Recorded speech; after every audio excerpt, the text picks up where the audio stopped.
Worried about the price of butter and eggs? Fed up with a housing shortage? Want to get away from it all? CBS offers you Escape.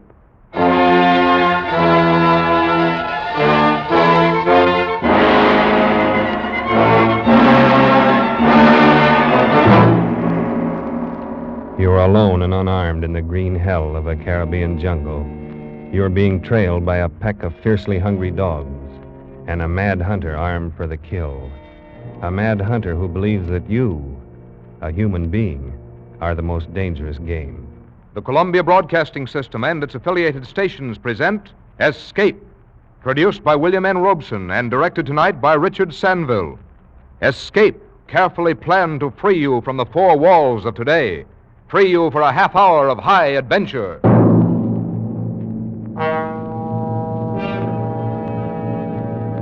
Tonight, we escape to an island in the Caribbean and the weird sportsmanship of a madman, as Richard Conte tells it in his unforgettable story, The Most Dangerous Game.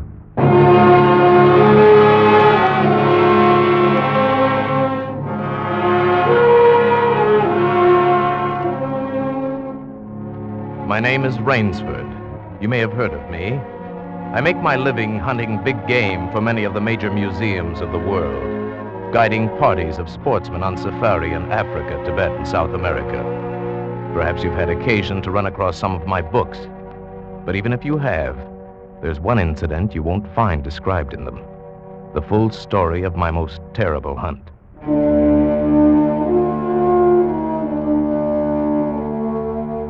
It all began on board a private yacht en route to Rio.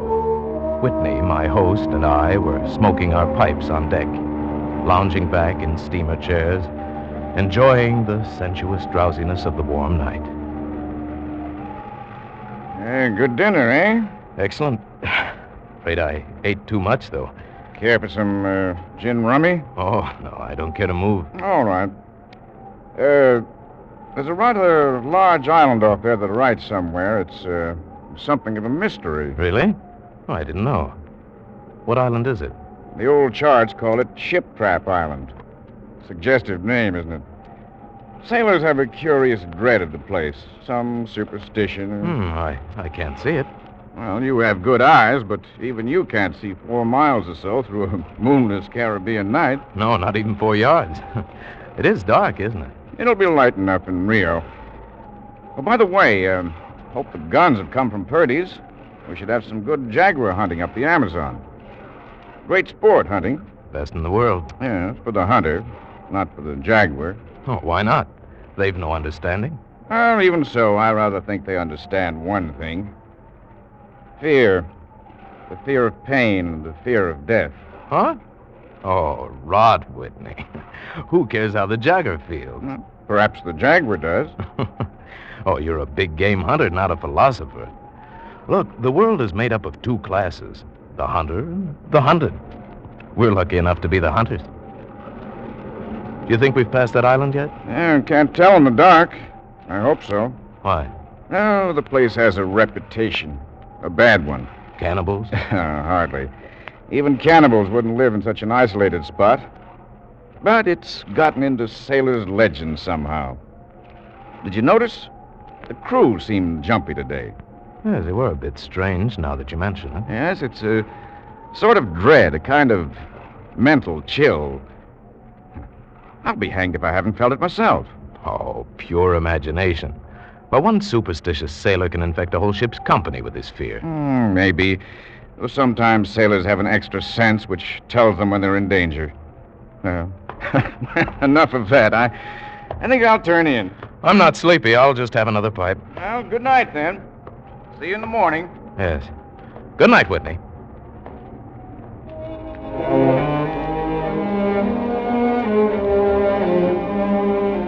It was very dark. So dark I could have slept without closing my eyes. The night would have been my eyelids. I puffed at my pipe, got drowsy. Then I was wide awake. A gun out there in the water, a gun. I sprang to the rail, strained my eyes in the direction of those shots. but I couldn't see a thing. I leaped up on the rail to get better elevation, and my pipe, striking a rope, was knocked out of my mouth. I lunged for it, and tight fingers closed around my heart as I realized I'd reached too far and lost my balance.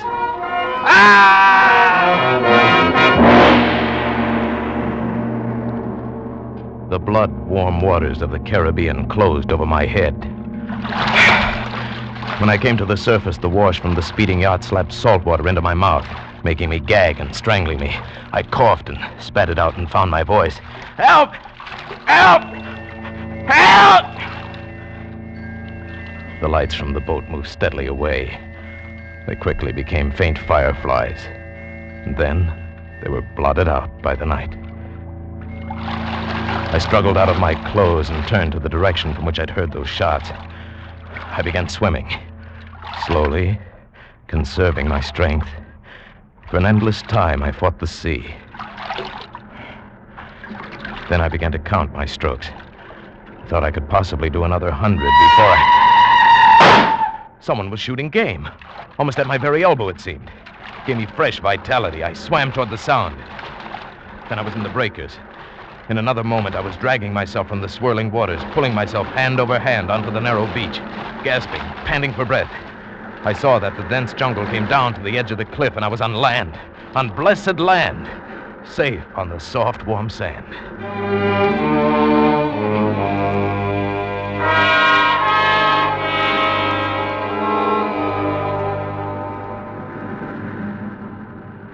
I awoke late in the afternoon, a sharp hunger picking at me. As I slowly came to my feet, I saw, not far from where I'd been lying, signs of a terrible struggle in the underbrush that sloped so sharply to the beach. Some wounded thing, evidently a large animal, had thrashed about there in its death fight. And almost at my feet was a small glittering object, an empty cartridge from a .22. That was odd. The hunter had had his nerve to tackle a large brute with so small a gun. I examined the ground closely and found what I'd hoped for. The print of hunting boots. They pointed up toward a recess in the cliff, and I hurried quickly after them, for night was beginning to settle on the island.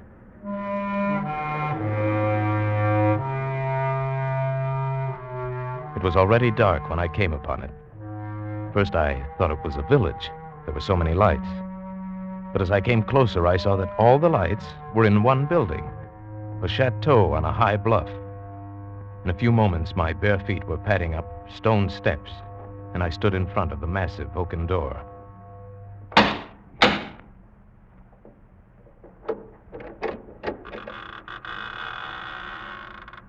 Good evening. Oh, please don't be alarmed. There's no need for that gun. I'm no robber. It sounds silly, but I fell off a yacht. My name is Sanger Rainsford of New York City. He was certainly not alarmed by me, this giant who stood facing me. The revolver in his hand continued to point steadily at my chest, and the man behind it was solidly built and black-bearded to the waist, and silent. He waved me in with the gun and closed the door behind me. I was in a huge hall, but there was no time to look around. Another man was coming down the broad marble stairs, an erect, slender man in evening clothes. I stepped toward him. I've just been explaining to this chap that I've had an accident. My name is Sanger Rainsford. It is a great pleasure and honor to welcome Mr. Rainsford, the celebrated hunter, to my home. Well, thank you. I've read your book on hunting snow leopards in Tibet. I'm General Zarov. Believe me, General, I'm very happy to see you. All right, Ivan, you can put down that gun. This gentleman is a guest. Ivan is an incredibly strong fellow, but he has the misfortune to be a mute. A simple thing, but a bit of a savage. I'm even happy to see him. Come, we should not be chatting here. You want clothes, food, rest. You shall have them. This is a most restful spot. I can't tell you how grateful I am. It is my pleasure. Follow Ivan, if you please, Mr. Rainsford. I was about to have my dinner, but it can wait. I think my clothes will fit you.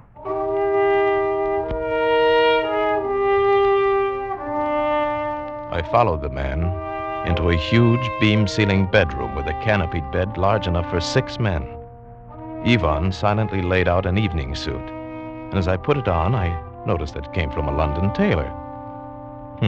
And Whitney'd call this place too isolated even for cannibals.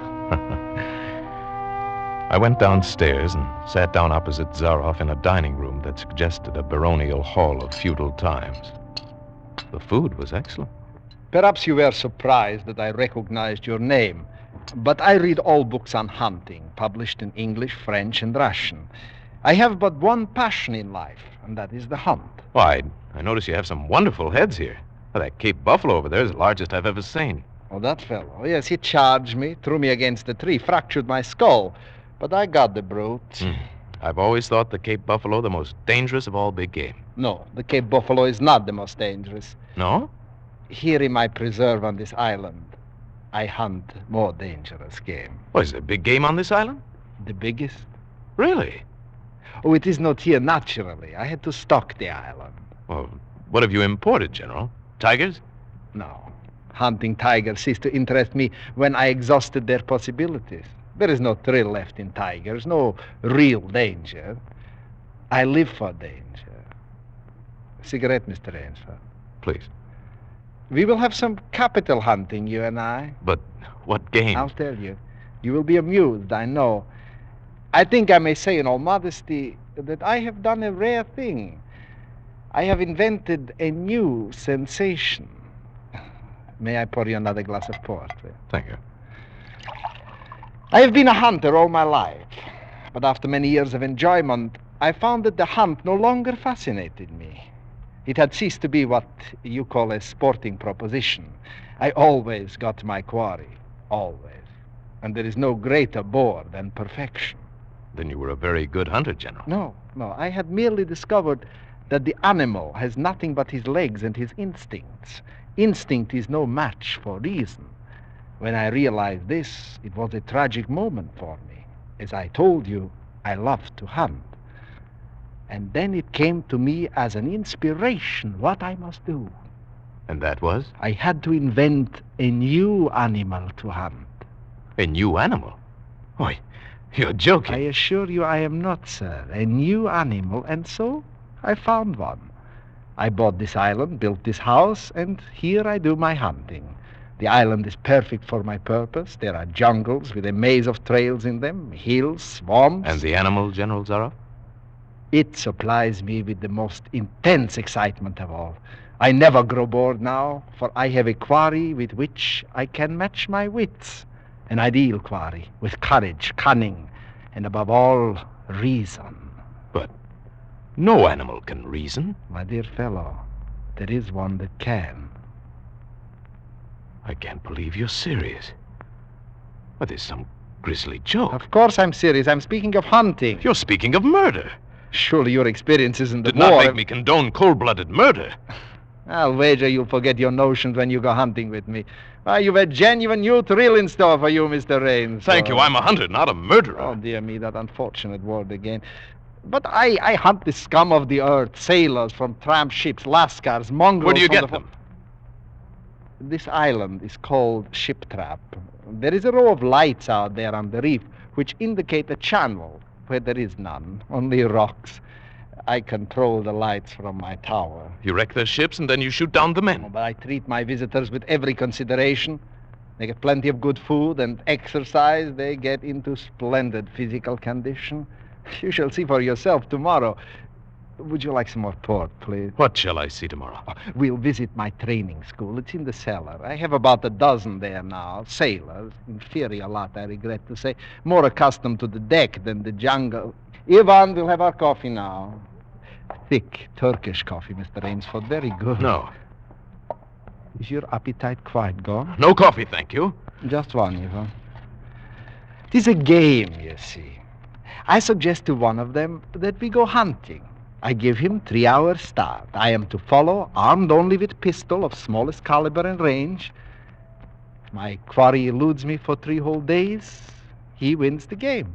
If I find him, he loses. And if he refuses to be hunted? Oh, I give him the option. If he won't hunt, I turn him over to Ivan here. Ivan once served as official executioner to the great white Tsar, and he has his own ideas of sport. Invariably, they choose the hunt. And if they win? To date, I have not lost. I don't wish you to think me a braggart. Once did almost win. Eventually, I had to use the dogs. The dog? Yeah. Just step over here to the window a moment. I want you to see my courtyard.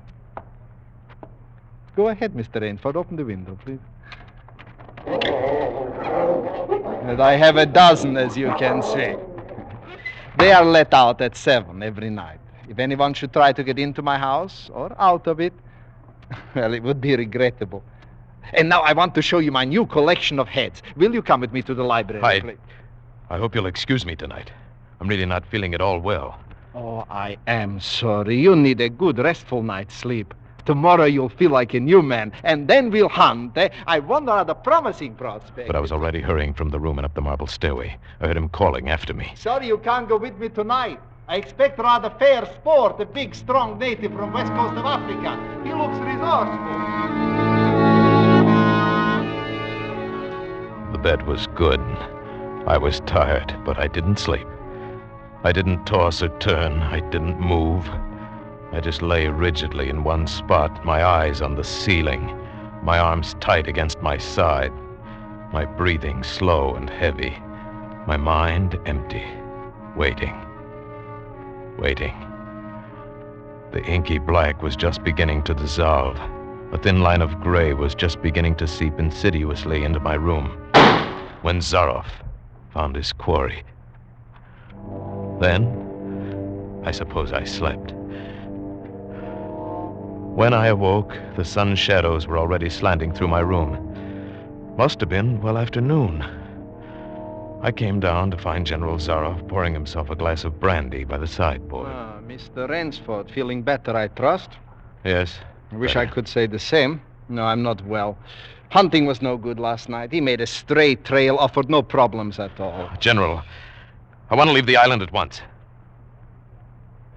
Mr. Rainsford, tonight we will hunt, you and I. No, General.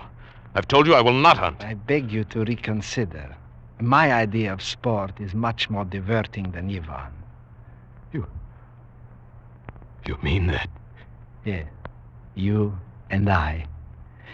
It's really an inspiration. A foeman worthy of my steel at last. Oh, you'll find this game worth playing, Rainsford. Your brain against mine. Your woodcraft against mine. Your strength and stamina against mine. Outdoor chess. And the stake is not without value, eh? And if I win?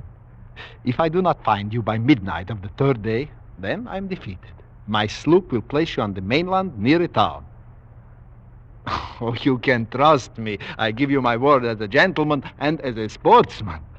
Of course, you in turn must agree to say nothing of your visit here. I'll agree to say nothing of the kind. Well, in that case, well, why discuss it now? 3 days from now, we can chat about it over a bottle of Veuve Clicquot. Unless...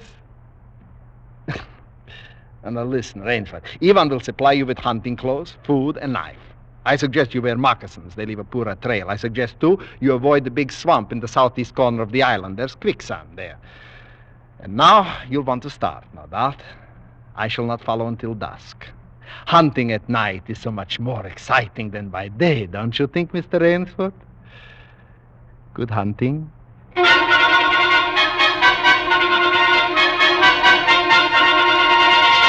I kept telling myself through tight teeth that I had to keep my head. Keep my head. My first idea had been to put distance between myself and Zaroff, and so I'd plunged into the jungle in a blind panic. Before long, I shook it off and stopped. Straight flight was futile. It would only bring me out to the sea. Then I hit upon the idea of giving him a trail to follow. I would begin our dangerous game by playing the fox. For more than 2 hours, I went through the trackless wilderness, executing a series of intricate loops, doubling again and again on my trail. Night found me leg-weary, with hands and face lashed by the branches. I needed rest badly, and having played the fox, I decided now to play the cat. I climbed into the crotch of a huge tree.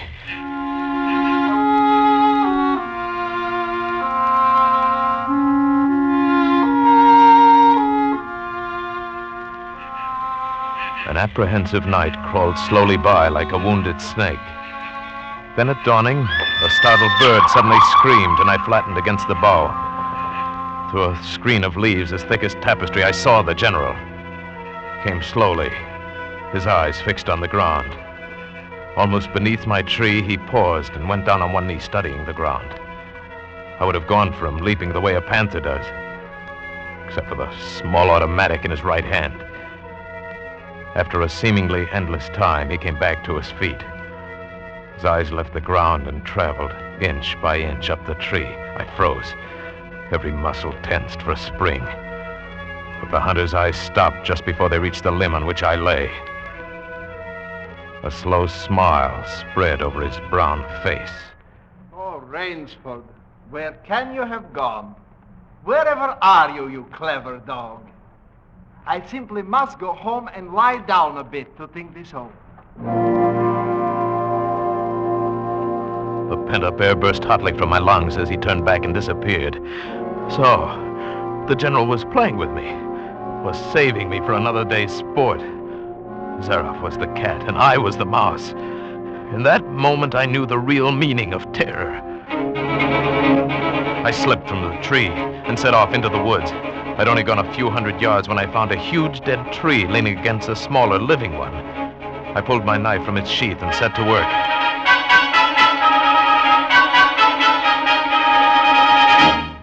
When the job was finished, I threw myself down behind a log 100 feet away. How long I waited, I don't know. It seemed like days. It was probably only a few hours. Then he was coming again, with the sureness of a bloodhound. Nothing escaped those searching black eyes. No crushed blade of grass, no bent twig, no mark, however faint, in the moss. He was so intent on his stalking, he was upon the thing before he saw it, his foot touching the protruding branch that was the trigger. The dead tree, delicately adjusted to rest on the cut living one, crashed heavily to the earth. And I waited yet another moment, not daring to look up and see if it really had done its work. Rainsford, if you're within the sound of my voice, let me congratulate you. There aren't many men who know how to make a Malay man-catcher. I am a lucky man, Rainsford. My reflexes are still good. Did you see me spring back even while it was falling? Rainsford, can you hear me? You are proving interesting. I'm going back now to have my wound dressed. Don't be alarmed. It's only a slight one. I shall be back. I shall be back.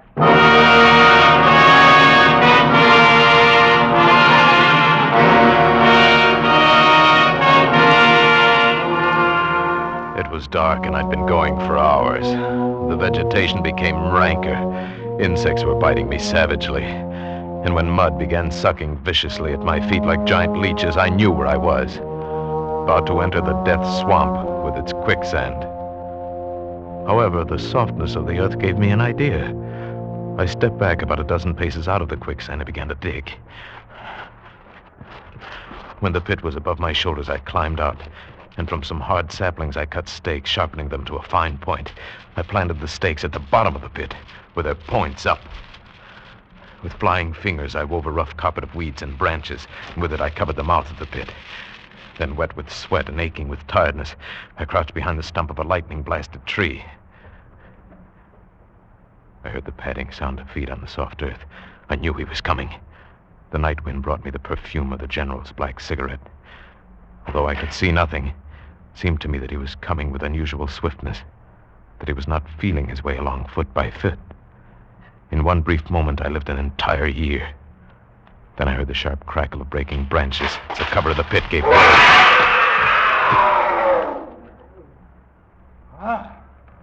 You've done well, Rainsford. Very well. Where did you get the time? Your Burmese tiger pit has claimed one of my best dogs. And so you score again. I must see what you can do now against my whole pack.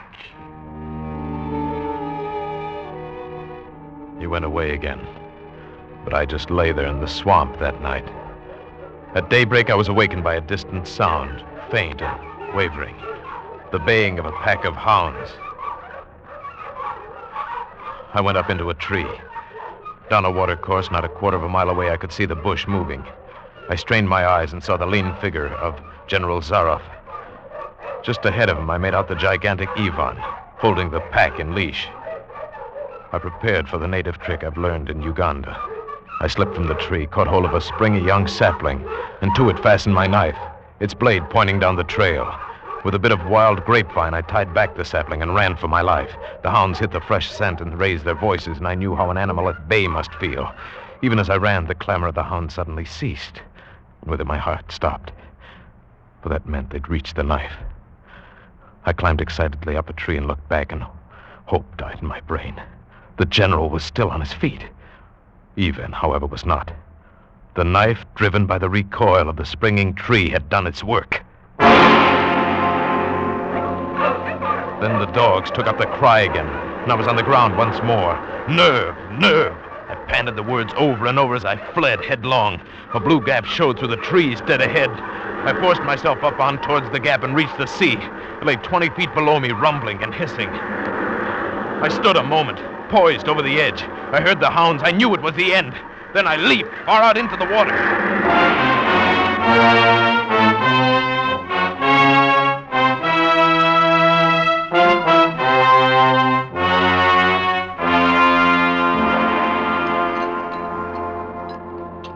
Well, it's been a busy day, eh, Adam? A busy day. Oh, down, Adam, down. What's the matter, my boy? Hungry? All right, catch. It's quite a day. Not perfect, of course. 2 slight annoyances. One is it will be difficult to replace Ivan. And the other, well, our quarry escaped us, didn't he, Adam? But then, of course, the American didn't really play the game. So we won't count it. We won't count it at all. All right, my boy. That's enough for now. Out you go with the rest. Better luck another time.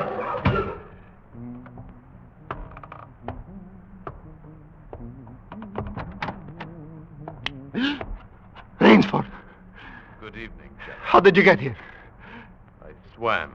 I found that quicker than walking through the jungle. I congratulate you. You have won the game. No, General. Yes, yes, of course you have. I'm still a beast at bay. Get ready, General Zarov. I see. Splendid. One of us is to furnish a meal for the hounds. The other will sleep in this very excellent bed. Good, Rainsford. Good.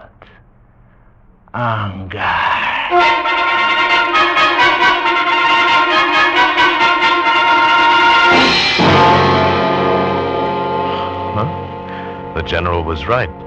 Never before in my life had I slept in a better bed.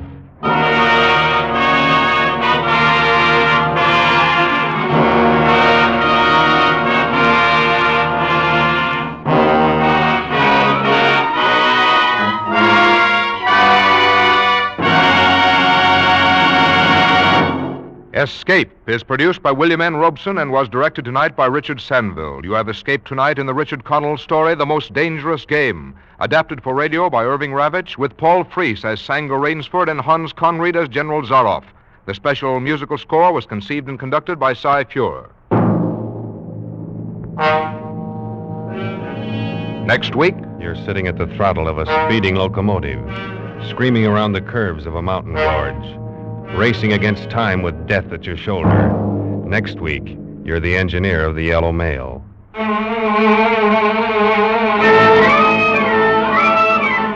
Next week, CBS offers you Escape with Frank H. Spearman's exciting story of railroading the run of the Yellow Mail. Until this same time next week, then, good night. This is CBS, the Columbia Broadcasting System.